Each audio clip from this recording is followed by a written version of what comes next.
Hello বন্ধুরা, এখন আমরা পৌঁছে গেছি বাতাসিয়া লুপে। এটি কিন্তু দার্জিলিংয়ে একটা খুব ভালো ভিউ পয়েন্ট বলতে পারো। তো আমরা সেদিন বেরিয়ে পড়েছি বাতাসিয়া লুপের উদ্দেশ্যে। তো দেখো, আমরা এই বাতাসিয়া লুপের মেন গেট দিয়ে ভেতরের দিকে ঢুকে যাচ্ছি। এই ডান দিকে টিকিট কাউন্টার। এখানে পার হেড কিন্তু 50 টাকা করে টিকিট। তো আমরা টিকিট কাউন্টার থেকে টিকিটটা কেটে এই যে ভেতরের দিকে ঢুকে পড়ছি। তো দেখো, এটা বাতাসিয়া লুপের মেন গেট দিয়ে আমরা ঢুকে ভেতরের দিকে কিন্তু প্রবেশ করে গেছি।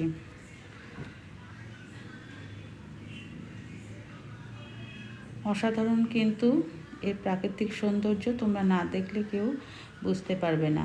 এই টয় ট্রেন লাইন, এর চারধার দিয়ে কিন্তু টয় ট্রেনের লাইন রয়েছে। আর পুরো ভিউটা কিন্তু টয় ট্রেনে করে তোমরাও ইচ্ছা করলে দেখতে পারবে।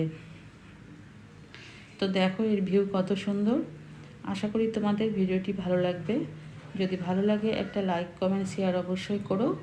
আর দেখো, এখানে এসেছি রিলস বানাবো না, তো একটু কিন্তু তার মাঝে একটু রিলস বানিয়ে নিচ্ছি। তো কেমন লাগলো তোমাদের ভিডিওটা অবশ্যই জানাবে। টাটা, বাই, ভালো থেকো সবাই।